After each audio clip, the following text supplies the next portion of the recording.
break down those games. Thank you, Riv. Now I want to welcome Team Liquid's coach Peter to the Analyst Lounge to help us break down Game 2. But stick around for a couple minutes because coming up we've got a very special appearance that you won't want to miss. Just a little project we've been cooking up. Me, right? Now, what? No. Yeah, it's you. No, so Peter, I'm coming to you first. You've gotten the opportunity to see 2 games here. Counterlogic Gaming up 2-0 in this series. What are your major takeaways so far this series? I think CLG play very good early games. They're very solid early game teams, and they do take advantage from TSM. Bjergsen on Yasuo still have a very amazing plays, but the Baron situation, CLG played that perfectly, which leads them the advantage, and eventually Doublelift got a pentakill there. I want to talk a little bit more about the strategy into the ban pick in these 2 games.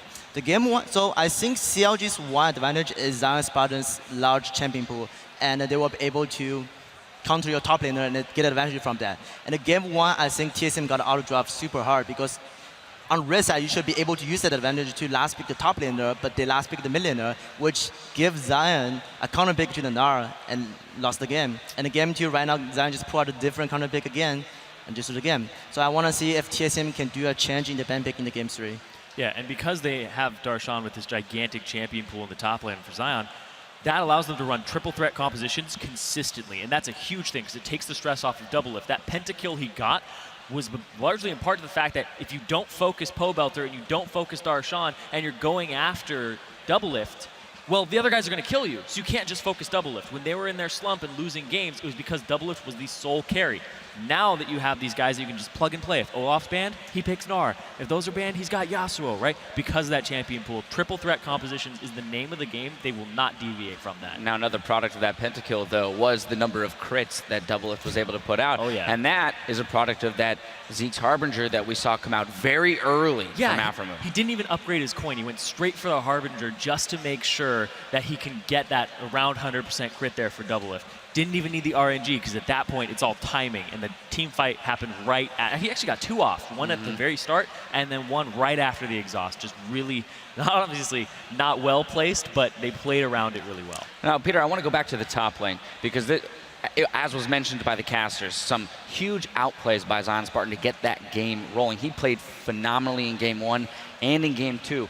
How can TSM specifically shut him down?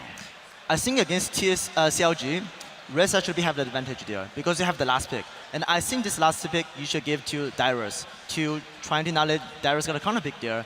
And of course, Pobelter's Viktor has a lot of amazing play in these 2 games, but I still think Bjergsen can hold on him on the laning phase, and it should be fine.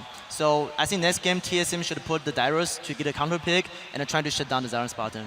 You know, on top of that too, you know, we have to give credit to Pobelter, as was mentioned. Fantastic Zonius play, getting all of his burst damage out on the Viktor around that Baron pit, holding his own really against Bjergsen, which is impressive in and of itself. Yeah, we're seeing a new level here for both ZionSpartan and for Pobelter. If Pobelter wasn't stepping up, it's a 2-threat, right? The fact he's able to go even with Bjergsen, Bjergsen's not getting the same pressure from Santorin because the side lanes are so affected. Pobelter gets to show up to these fights unscathed in terms of his build, and he shows up and he deals a ton of damage. His positioning, he's baiting perfectly in these fights. I love his positioning so far in this series. Now, finally, Peter, as a coach, you're coaching TSM here, let's pretend, right? You're down 2-0 in the series. You have to win 3 in a row, the famous reverse sweep. What are you telling those guys backstage right now to get them in the space they need to be in to win 3 games in a row? I think in a 2-0 situation, the first thing you should do is heavy to bump the team. So team probably in a very low morale right now. What she is hey guys, you know, we can win. Just get heavy. We have to have a chance. It's not end. And changing a little bit strategies in the ban pick, talking about the game a little bit. They're just going to the game 3 and trying to wish their best. Now, one final question actually is, how has it been for you? You know, we don't get to talk to the staff, the support staff very often, and your experience here at this venue, getting to coach a team through, you know, a historic run or a historic playing at a venue like this. All right, I'm just very happy that time, and very, very exciting when yesterday, just the opening ceremony. I just feel super excited of my team is.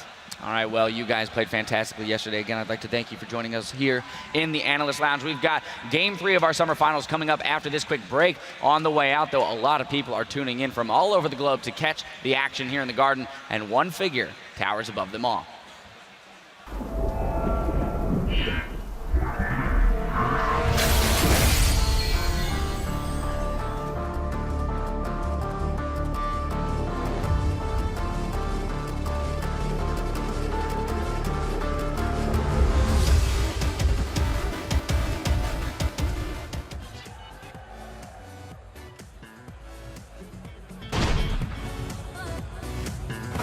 think TSM plays best when Dyrus knows what I'm going to play, so he can play something where he's comfortable.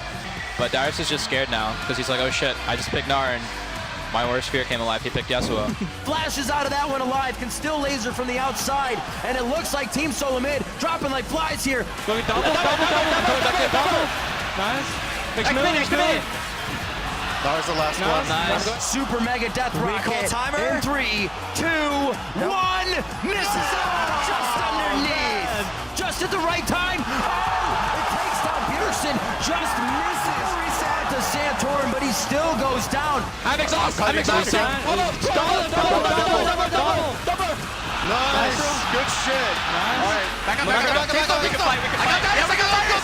Nice. I'm going. Nice. Go. Let's go. Not gonna get it that time. It's a triple for Doublelift. He's looking for Bjergsen.